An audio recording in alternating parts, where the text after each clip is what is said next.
Hello? Ah, now it's there. My God, I tested this before stream. Hey, you can hear me now, Brendan? Here, I'll go to you. Brendan's there. Brendan? Is he there? Hello? I got Adam again. All right. I think last week I did this too. I added Brandon before we went live, and then it wasn't working. When I came to him, I forget. Now I got Adam again. Hey. Hey, what's up? Hey, all right. So I did my whole talk, yeah. I even did this before stream. I'm like, okay, I set everything up. I did a start recording in OBS just to make sure, and I was like, oh, okay, it's recording. I hear myself, and then I start up, and my stupid voice meter banana removed my microphone, so it wasn't connected anymore. And anyways, I guess I gotta remember to check that before going live. So as I was saying, this is the Great Work Launchpad. 43, Shadow Work 41, Fear of Love 26, Fear of Sacrifice 4, subtitle Running from Responsibility. I'm going to get into that. Also did a little thing on the Great Work, getting people launched in. You can come if you're knowledgeable on a topic and you want to add your voice to the choir, get more familiar with how it works to go on a live platform, create content. If you're apprehensive or insecure, you need to build up confidence, well, this is a place you can come on, say something for 2 minutes, 5 minutes, whatever, and then, so that's open for anyone who wants to come and have a hand, have their try at getting involved in this and see how they do. All right. Let's get on with it. So last week, I think we ended somewhere around walking the walk and not just talking the talk. That phrase that I had trouble finding, and Brandon even used it in his presentation in Funnel 5, as I recall. You mentioned that walk the walk, not just talk the talk. So we ended talking about that kind of, I don't exactly remember. We talked about the truth movement and how they say they want freedom but don't actually do what's required. More references to Ma'at and light. So talking about morality, I think that's more where we ended on. And when we tell people what freedom is and how it's related to morality, and this is why it's important to talk about morality. Because if you understand the law of freedom, which most people don't, but it's something that you can understand and verify yourself, that all our behavior is what creates the world we have, and it's the type of behavior that's going to create the type of world that we have. And the type of world that we're referencing here is the type of world that is representative of more or less freedom, more or less enslavement. And that is all based on the type of behavior, which is moral behavior or immoral behavior. And as more morality, you get more freedom. As there's more immorality, you get less freedom, which is correlated with more enslavement. So we can tell people that what freedom is the absence of enslavement. I've talked about this, and Brandon has, and many people have. And then what is required to restore that condition of freedom, of true freedom, and to preserve it. And the preservation is involved with self-defense and fighting back those who would initiate violence, initiate immorality, and countering their behavior to not let it stand. But to restore it in the first place, that is also might be required. But the thing you certainly need, as is demonstrated by the failure of all revolutions, is moral education. And when you try to explain people, this, took maybe 3 minutes to get to the gist of it. And of course, it doesn't explain the underlying why and the whole validation as to why this is true. We're just giving the conclusion of how this works. But you can tell people that, and some people can accept it, but some people, they don't.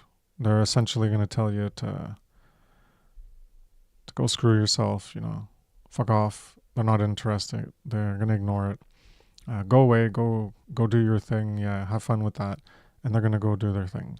Because they'll do anything to avoid taking up that responsibility of moral education, of investing your time and attention, effort, and dedication and persistence of your will to reapply it.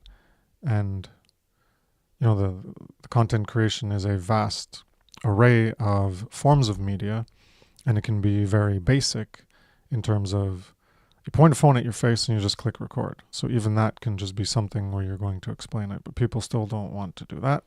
And there's a lot of people online who are popular just doing these basic, well, I guess maybe they're on TikTok, and if that's your measure of popularity, I don't know if how valuable it is. But that aside, not going into that too much. People want to avoid taking up the responsibility.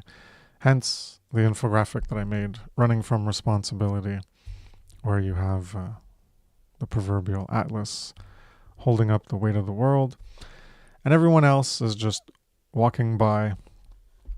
And I'll go to that image so people can see it more. And they got suitcases and they're all dressed up because they're going to work, because that's what they're busy most of the day. They just want to go to work. So they're busy going to work, and they're like, wow, that's a big load you got there. I'm not going to help you with that. No. You're good. You can just keep holding that up. Bear that responsibility. But I'm too busy with my life, my personal life, the things that I want to do for me right now, in the short term. Not the long term for me, but the short term for me. And certainly not future generations. I'm just focused on myself and what I can get out of life while I'm alive.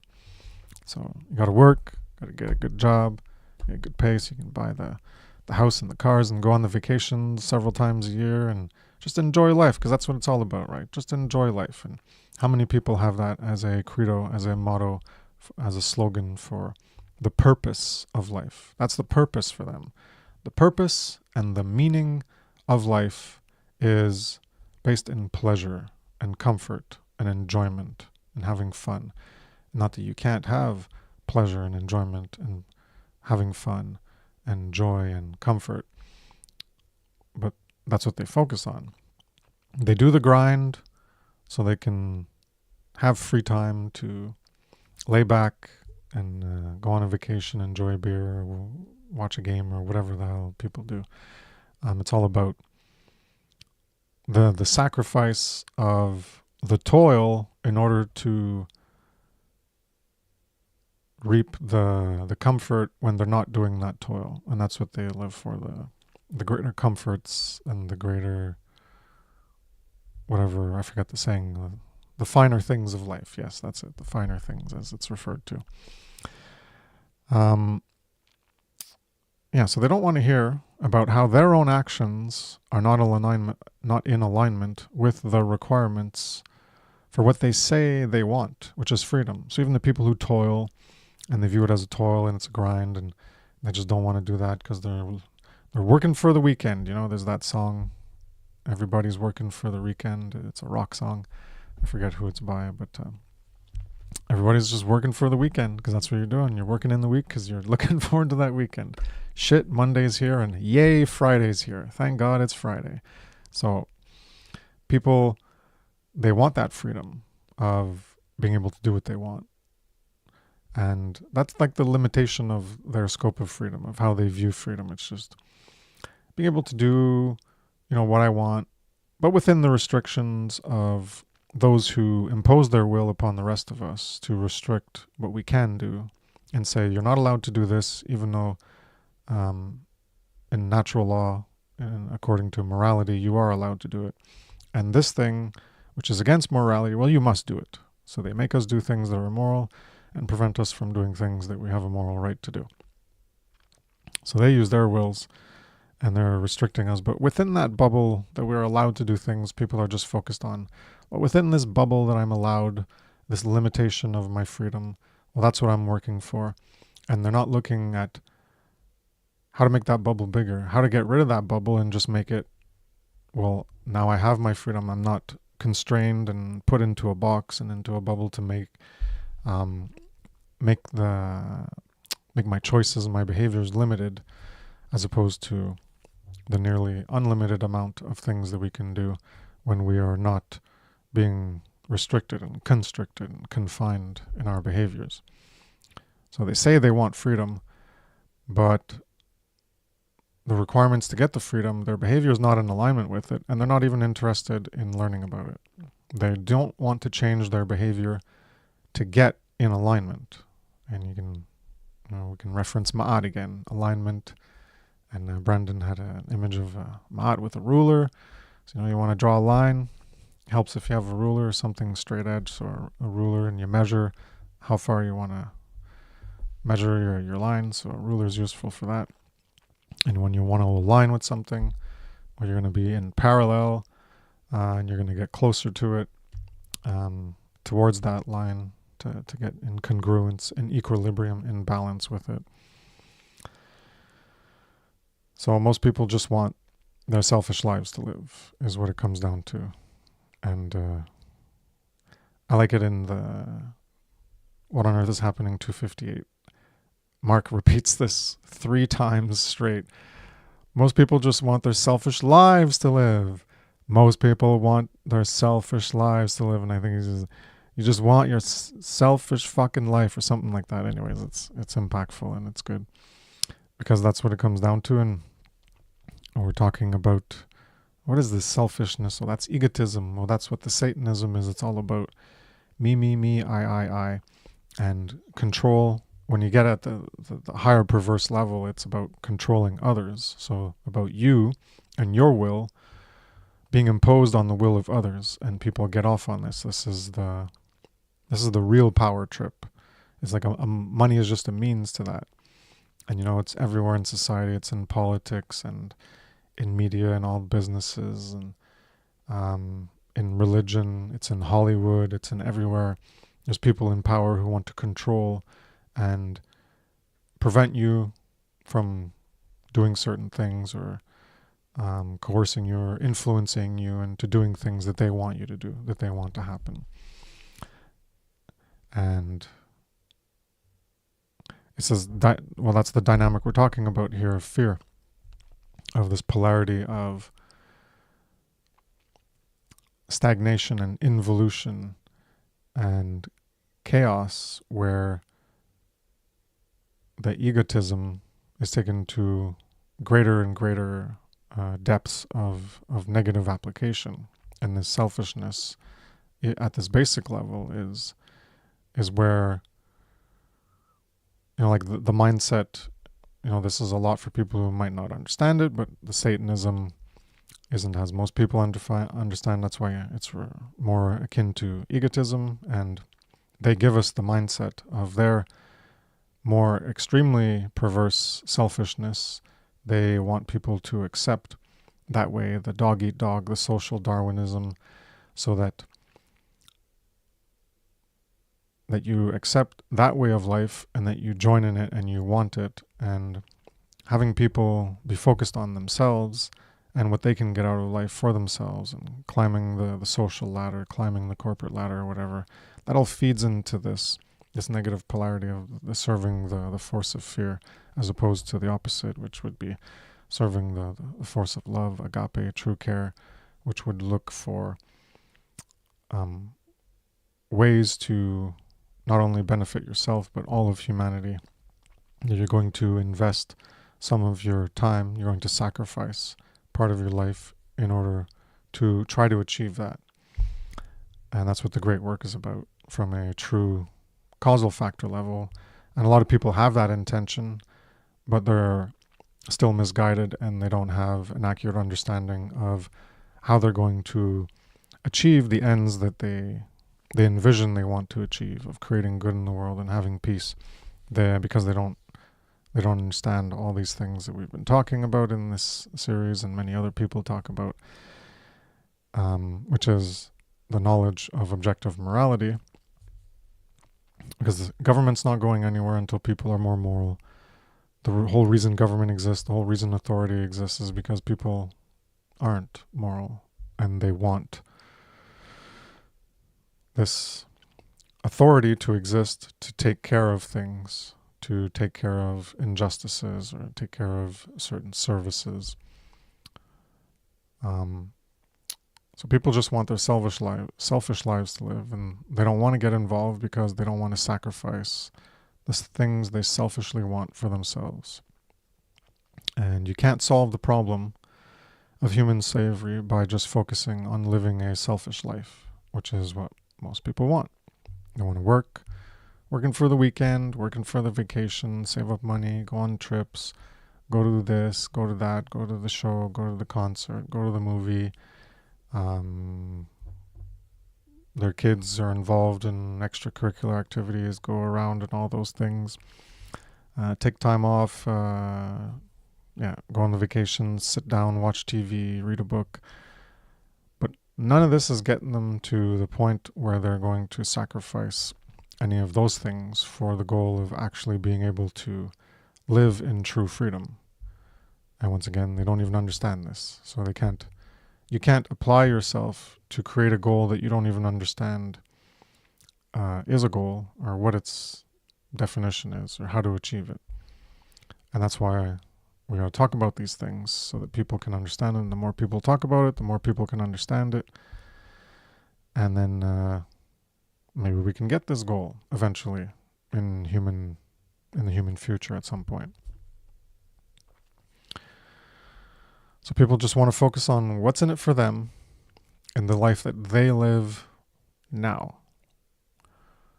What's in it for me, and not invest in learning what is needed to do the great work, or what's needed to actually get freedom for themselves or for their children or for their future descendants. It's all just what they can get out of life while they're here, and that's it. That's their lower selfish focus that continues to serve that force of fear and stagnation and chaos, because there's other people pushing things down that way.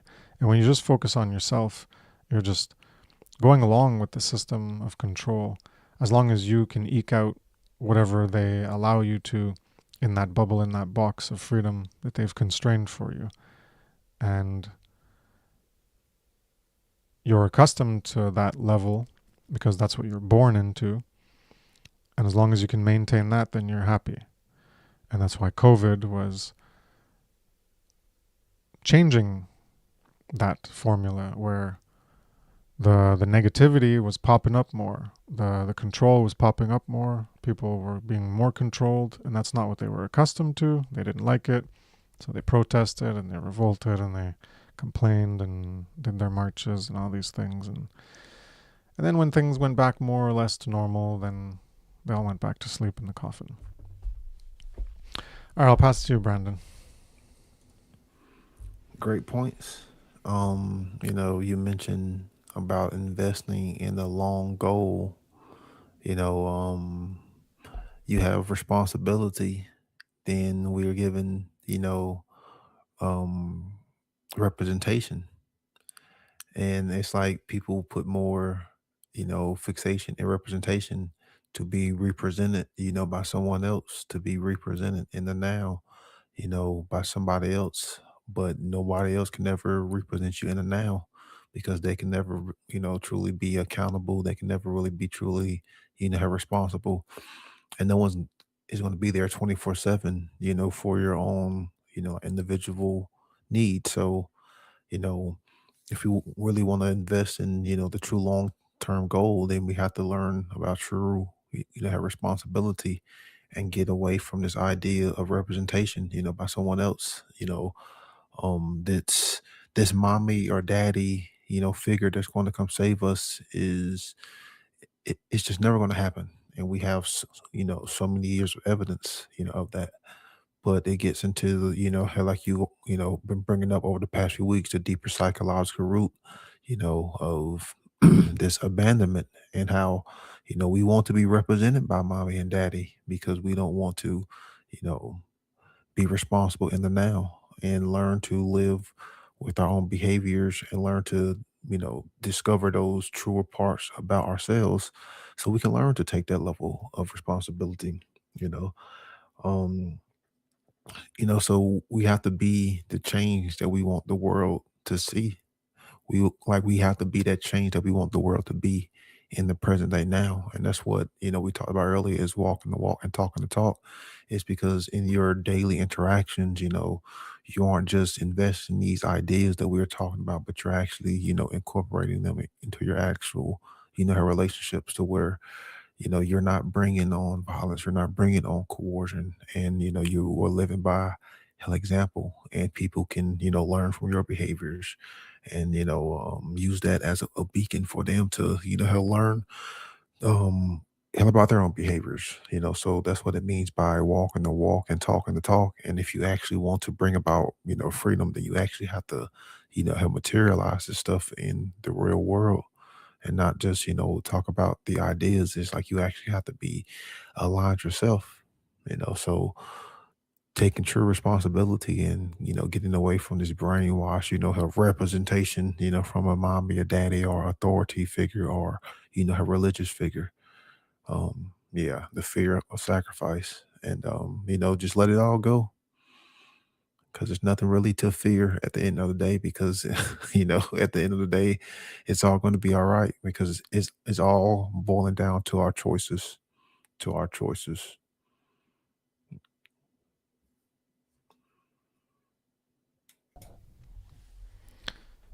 Yeah, and you can still have fear.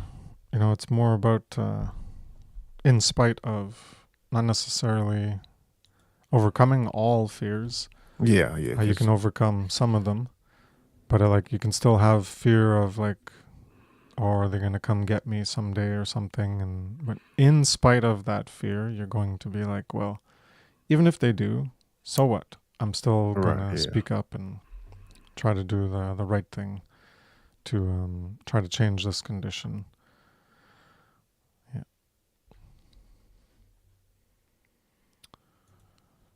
Um, yeah, so we're talking about people being selfish, people not wanting this responsibility and avoiding it. And, even some of us who do start, and like Brendan's saying, um, you overcome your fears, or in spite of them, you get involved and you start and you can make content. Um, or you can help someone who's doing content, or help someone who's got like an operation going, like Passio, and you can help with recording or like processing, post processing, and post production. I mean, and even before I got started, that's how I did. There was someone who had a podcast, um, wasn't well known, but I helped make some graphics and things like that. So you can get started behind the scenes before you develop that confidence to actually like put your name on things and get things out in either your own voice, or when you're writing it's in your name, or I guess you could even use a pseudonym if you're that afraid. So even there, even though you're afraid of something, in spite of the fear, yes, you're not going to use your name, but you're still going to put something out, and you can use a pseudonym, whatever. The point that it gets out there, but then you're still acting from a place of cowardice because you're afraid of even using your own name. So then eventually you can build up the courage to overcome that fear and then start using your own name and put your name out there and say, I'm not going to be afraid of you, controllers and whatnot. And I'm going to use my name, and here I am in creation. Here's my voice, whether it's in writing or literally a voice, a vocal voice with the vibration frequencies that we can hear. Writing is still your voice. But people can get started, and I see a lot of it, and we've talked about it here, I think at least twice, where they get stuck on novelty, on the new thing, and we've talked about how there's two parts to it. One is that it's like chasing that attention. You want to focus on whatever new is happening, the flavor of the week, the flavor of evil of the week. Makes for easier content to make because it's always something that like the subject matter is there, and then you just have to talk about it. You just have to know about it and talk about it. And it's also what people are interested in because people are fixated on this novelty and the dopamine from new things. It's hardwired into our basic psychology is the being attracted to new things, new information, new stimulus. So people are attracted to these new flavors of BS that come out in the world from governments and whoever, wherever. And people are interested in that. So then they find content that is related to that new thing that's happening. So that's why a lot of people who do create content are stuck on this novelty train, the novelty bandwagon, because it is what people will pay more attention to. And you want that attention. So if you want people to pay attention to your content, then you're going to target the things that they are interested in. So then you make it more about the novelty, and that's what I refer to as the Great Work Level 1, which is the effects, the problems, the symptoms, and that's fine to talk about. You got to know about the problem before you can care at all about a solution. You can present someone with a solution, they won't understand the meaning and purpose and why it's important at all if they don't understand the problem that the solution will solve. So you got to know the problem. So Great Work Level 1, fine to do, but it's more the easy way of talking about the symptoms and the effects because they're always there. You got availability of new content to talk about, and it's just what people are more interested in. So this is the novelty train, and it'll get you more views, more likes, more attention, and that feeds into your own dopamine and your own ego of having attention. We crave attention, being recognized, being seen by others.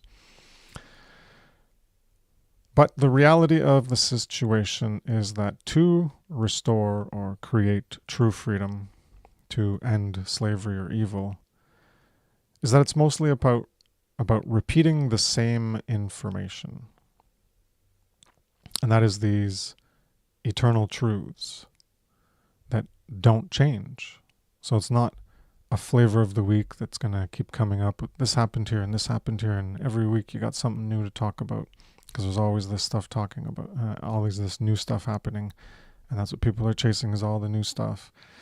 And so these eternal truths don't change. Well, that's boring. They don't change. Oh, you're not talking about anything new. Why am I going to pay attention to you? Go away. I'm going to go, flavor of the week. Oh, this person's talking about this bullshit that happened. And so that's what they're interested in. Like, oh, well, I've already heard this before. Oh, you've heard it before? Oh, really? Well, congratulations, you've heard it before. Well, what are you doing with it? Are you taking it to the next level, or are you just like, oh, I've heard that before. Next. I want the next thing that I haven't heard before. I just want that thing. Well, these eternal truths, the moral truth, the definitive knowledge of the objective difference between right and wrong, that is what people need to learn. And it doesn't change. That is immutable. And it is fundamental. It is eternal. And so a lot of people get stuck on just trying to find new things to talk about, new things to capture people's attention, and they don't actually have their eye on the target. The target is how the law of freedom operates. In order to get the ends that you say you want, moral knowledge needs to be acquired and understood and lived by more and more people. So if you're not talking about it, are you really targeting that center of the target to get what you say you want? No, you're not really doing that. And I've talked about it before. There are peripherals like the Great Work Level 1. You need to know the problem before you can care about a solution or understand why a solution is valid. The Great Work Level 2 is the why, the causal factors, the solutions. And this isn't just moral truth. It's all this stuff we've been talking about in the Great Work Launchpad, the shadow work. Many other people talk about this. But this is getting at the self-knowledge, the internal domain that reflects outward as the external domain, the external reality that ends up being created on this planet or in the universe. It's all based on what's inside of our consciousness that then leaks out through our behavior, and that's the world that we create. So this is how it is. This is the reality according to law, according to the law of freedom, that the condition that you want to get requires moral knowledge, requires conscience to be developed. And that moral knowledge needs to be propagated. So that propagation needs to occur. And yes, there's a lot of things, the psychology, the philosophy related to it, the shadow work. That's super important because a lot of shit people are stuck in. They're calcified in their ego, and they need to work on themselves to break out of the limiting fear factors, for instance, all these excuses for not getting involved. So they need to do work on themselves. They need to do work on themselves to understand these truths and not just deny them, reject them, avoid them, ignore them. So there's a lot of shadow work, internal work that needs to be done. And understanding these processes and these things that you can be rejecting and these dynamics of the polarity of fear or love, well, it goes towards getting people to serve more that force of love, that agape, that true care. So moral knowledge needs to be propagated, it needs to be repeated. And this task of repeating things is nothing new. It's nothing new. These are eternal truths. I've talked about them, Brandon's talked about them.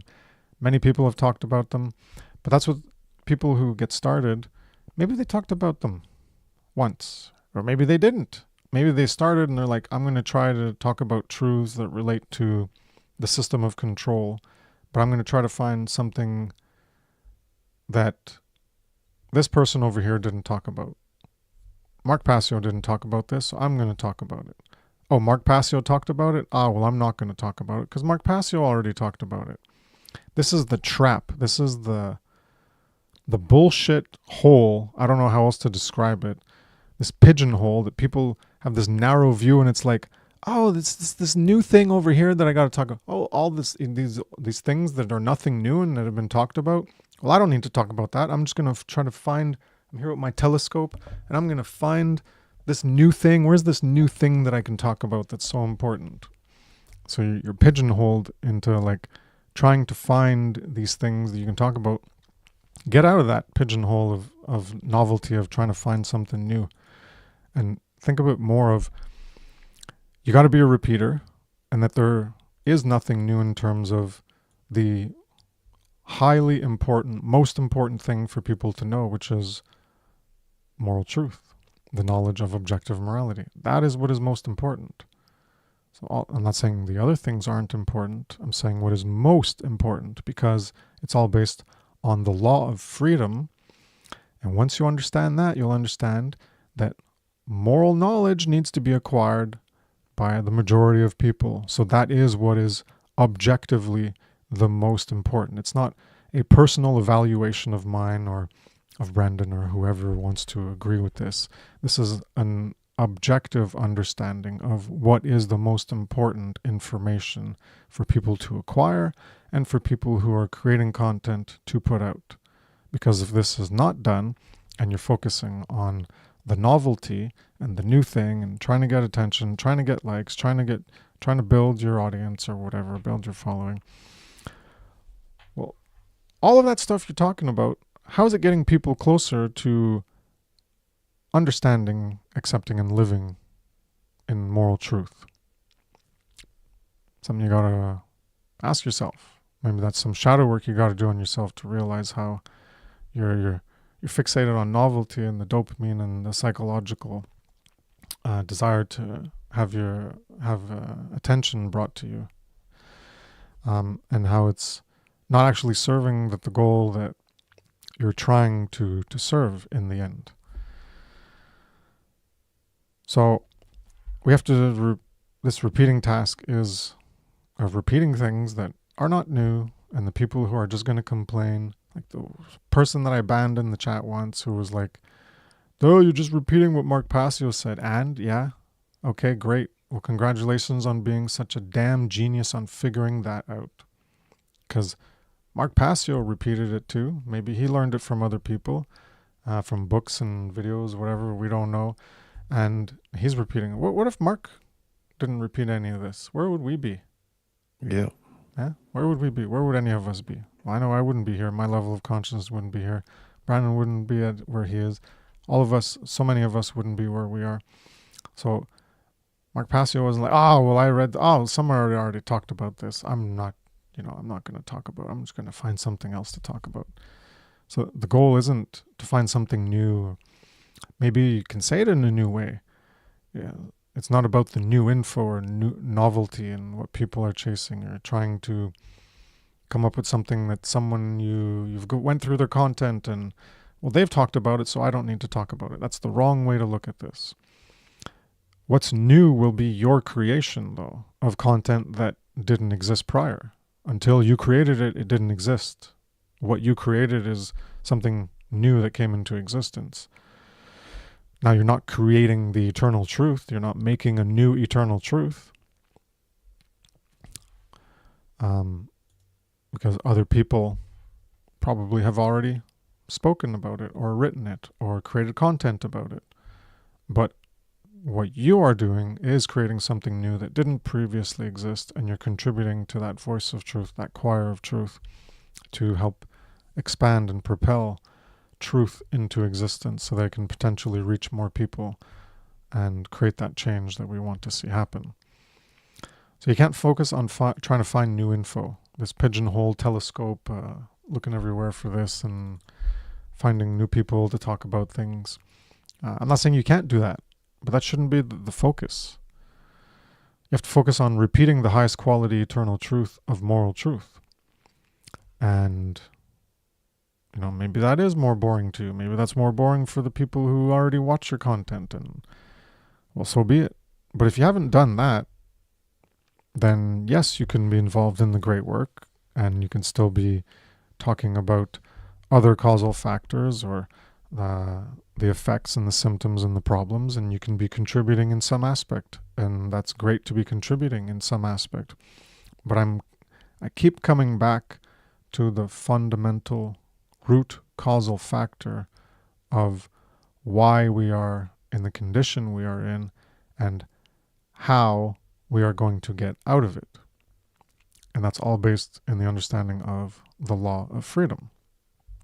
And with that understanding, if you really understand it, then you know that the propagation of moral truth is of fundamental importance.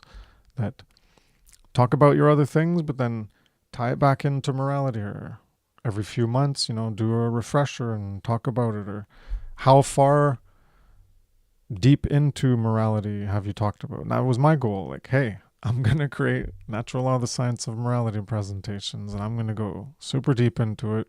I'm going to explain it really well, and it'll be like, yes, it can be long, but it's shorter than listening to 400 hours of Mark Passio to find everywhere he talks about it, to understand it fully.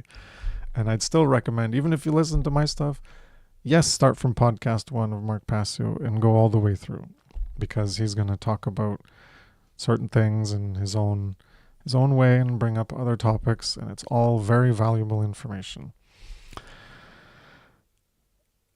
So that remains the most important responsibility for everyone, is the propagation of moral truth, of objective morality, of natural law. Because that's the only way we're going to get to the true freedom that we want. That's the goal of the great work, is to end enslavement, end evil, to restore true freedom. And that can only happen one way, one singular way, one way, no other way. And that's for people to be moral. And that requires them to have moral knowledge. And that requires everyone else who does have moral knowledge to propagate it so that they can acquire that moral knowledge. It's all purely logical. Anyone can verify this truth. This is just the way it works. This is the reality. And if you're going to fight against it, then you're fighting against the way reality functions. So this is the most important responsibility. So we're bringing it back to responsibility.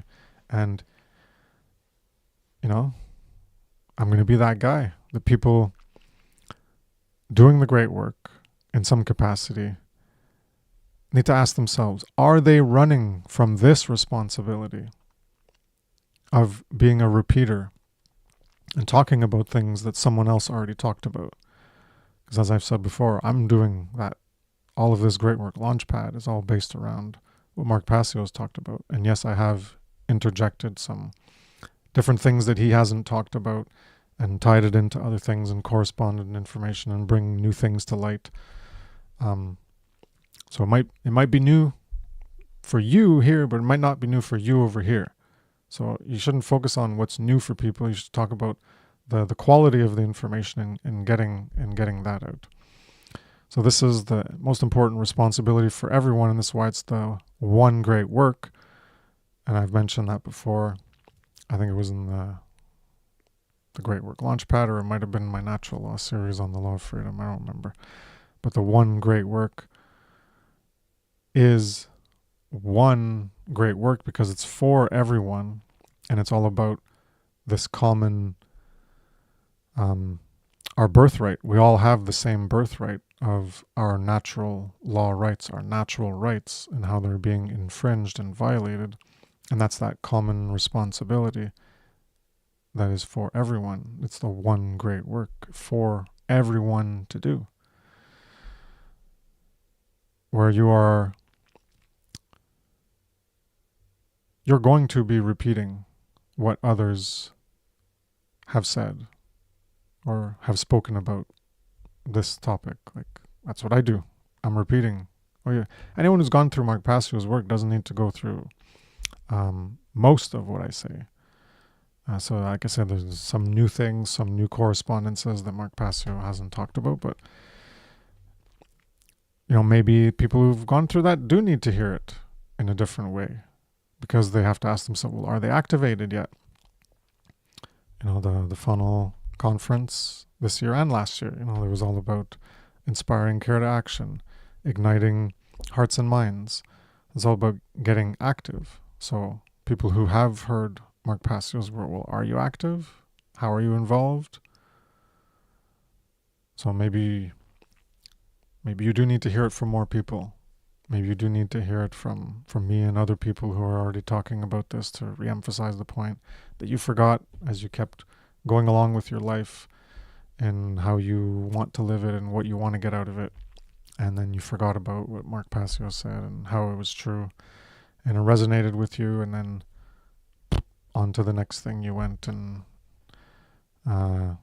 you forgot about, or you didn't understand this responsibility, or you forgot about it, and then you didn't activate yourself into taking on that burden of responsibility. So maybe you can find new things to talk about, but that's not the focus. Like, I have found new things to talk about in my morality presentation, 8-hour presentation. I have brought in new dynamics to understanding morality, but that wasn't the main focus. The main focus was getting as much as I could about morality, and then through compiling that work, I thought of different things and I brought new light to the subject. So if no one repeats moral truth, natural law, how are people going to understand it? They won't.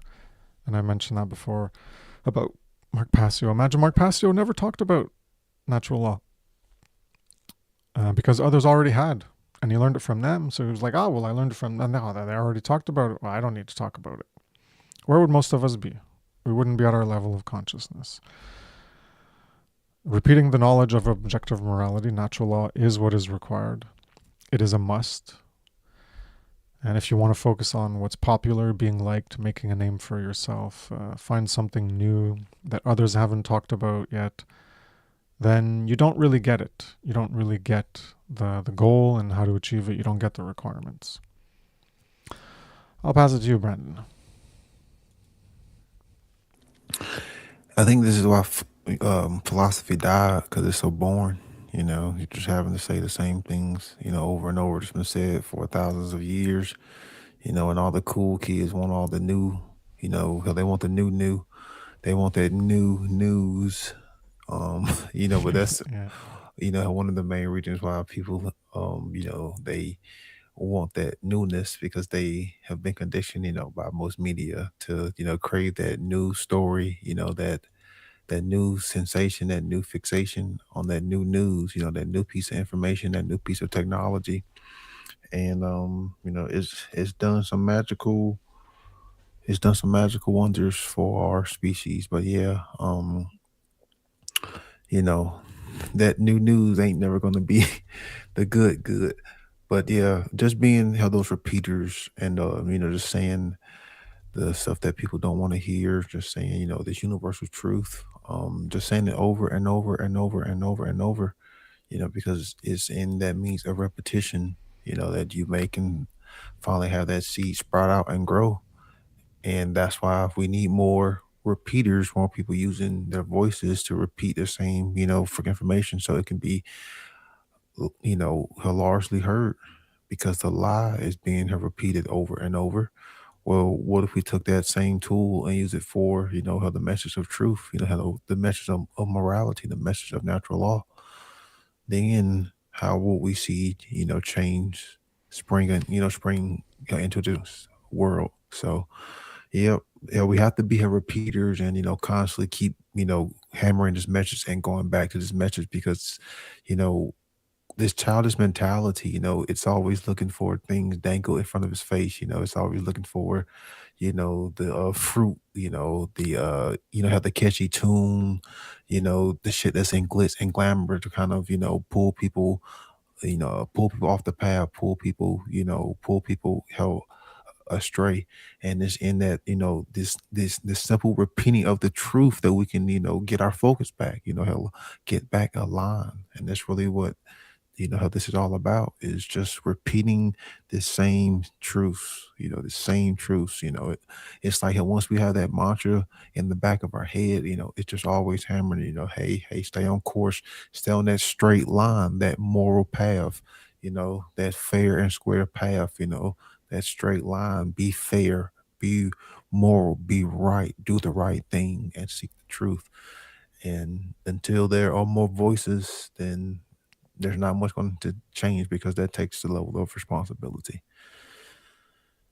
But yeah, hell, great points. Hell, you're always killing it, man. Thanks. Yeah, the what you open with philosophy's boring. Yeah, there you go. People are chasing that. I forget how you phrased it. The hot stuff. What did you say? People are chasing the new news. No, before Yeah. that, you said philosophy's boring, and then you said something like as the what Oh, people want instead. oh, hell, the cool kids are always Not the cool chasing. kids. Yeah, yeah. Yeah. How the cool kids are always chasing, how the hot stuff, how they want to be flashy, they want to be funky, they want to be trendy. Yeah. There we go. Yeah. And when you said that, I immediately thought of, and this is why Passio is like, um, it was less apparent earlier on, but even then he was like, there's always the possibility, but it's not looking very hopeful. And then as the years went by, that message was more powerful and adamant in his broadcasts. But this is why he's like, and this is why, you know, in the last ones, humans are trash apes and all this stuff, because this is it right here. Is Yeah. This is the philosophy that people need to understand, and it's just too boring for them because they're trash apes. They're not interested. It's like, this is what's going to free you. It's going to lead to your freedom. They're not interested because they just want to chase. They want to be cool kids chasing that hot stuff, like you say. And yeah, that's what it made me think of like, that's why we're fucked. That's why humanity is doomed, because eternal truths are boring, and give me anything but that. I'm not interested. Yeah. Yeah. It's a sad state of affairs, sad reflection on the current condition of what humanity is. That's why it's so important for the youth. I said that once in like I don't remember where. Maybe it was in like the first few episodes here or somewhere else that I was like doing on a round table. It's about the children. The future is for the children, and it's by them. They'll become adults and creating the world that we have. And that's where I think the hope lies, is in properly raising children and having them be less abandoned, more raised in consciousness, and having more potential to affect the world in terms of continuing the work, but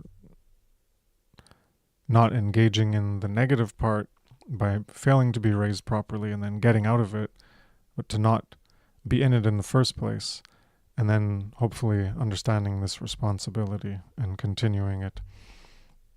Yeah. Because what I talked about then was that, you know, people can learn this and then they have to work on themselves. They have to do all the shadow work, and they have to work on themselves for years, and then get to the point of creating the content.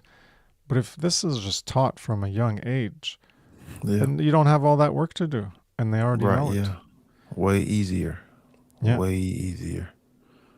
Rather than be conditioned into bullshit, they'd be conditioned into truth, and then they'd be on the right path, like you said, on the right line. And yeah, that's where I think the hope we have is in more people morally educating the young and taking up the responsibility, wanting this responsibility, wanting the burden, because inside of them that true care has been ignited, and they want selfishly for themselves to be free and not be enslaved because they understand the current condition, but also for others. So they're going to be driven, they have that care ignited within them, and they're going to be driven to take on that burden of responsibility. Not that they're like, hey, yeah, just load that rock right on my shoulders, I want it. But that you want it because you want to serve that force of love, of good, of morality, of truth. And that's why we take on this responsibility, not because we want to carry that weight, but because we want to, we're driven by that force to serve it. And as a result, I almost want to say we gladly take on the responsibility. And it's not like we're all happy about it or anything, but we take it on because it is a necessity, and we have a moral obligation to do it. So we do take it upon ourselves. And yeah, it's not glad. We don't really want to be doing this. And like I said, if everyone was morally educated this way from the outset, and people were actually raising their children, there wouldn't be need for any of this work. There wouldn't be me or anyone else creating this content, because it would just be the common sense of society. It would be common sense, and you wouldn't need people creating content about it. Yeah. Because the parents would already be educating their children about it. And if they had schools or private schools or tutors or whatever to teach them how to do certain things in life and whatever, well, that would be part of the curriculum too, of how do you become an adult? Well, you need this philosophy of morality and of freedom. Yep. And we wouldn't have this burden. The burden wouldn't be on this one atlas representing us, or like the few hundred or thousand of us. The burden would be spread out to the whole planet, and it would be everyone helping to raise everyone up in consciousness. So the burden wouldn't even be a heavy burden. It would just be like having a speck of dust on your shoulder instead, or something, like a little pebble. It wouldn't be a big rock in terms of the burden. So it would be a very light burden that you wouldn't even notice, because it would already be the de facto way that society would operate, would be to talk about these things and instill them in the young, So there would be like no burden anymore. It would just be part of how you raise children and how you Yep. educate them. And that's the goal, right? That's what we're trying to get to. Yeah, that was reminding me because when you look at, like we're still part of the animal kingdom, and when you look at the other animals in the kingdom, they give their youth this timeless wisdom so they can survive and thrive and evolve. It's like don't go down and just play by the water, because you need to be, conscious because, there are creatures that will come out of the water and then, how that will get you, timeless wisdom, in the animal kingdom. But for some reason, our species doesn't, teach our youth, this timeless truth, that's needed to evolve, that's needed to thrive and, needed for ethics to, reign supreme. You know, Hell, in fact, we just teach our youth to go down and play by that river, so the predators can just easily get you. So it's way ass backwards, the way we're doing things and not teaching our youth, this very important information because they're not going to be successful at all, without this, free information. And it's just, more blind idiots, growing up and going out into the, into the world and playing down by that, hell water, and unbeknownst to them, there's predators there, and they're just playing. Yeah. Um, Damn. I thought of something, and then it jumped out of my mind and ran away. You got to start writing them down. Yeah. Well, I did write down the philosophy boring, and then Yeah, something the hot stuff, and then I couldn't remember the cool kids part. That was a good yeah, one. dude. The philosophy born thing is like people like this is so true because we have the same amount of time as what they did, like back then. But we rather do it, with cars and sports and not sitting there thinking. And oh man, Yeah. These truths are, and there was a thing I was thinking of this week. I was thinking of like making it into content, but I think it would be short. It would require a lot more research, but you'd be good at it too. Is how the I was thinking of like how the occult is all around us, and I was thinking of how the suppressed information, the suppressed knowledge, that's how it relates to what you're talking about. These this ancient wisdom, as I think you just referred to it. The This wisdom is all around us, and not in terms of like it's in books and on the internet. It's in the idioms and the phrases we use in our own language.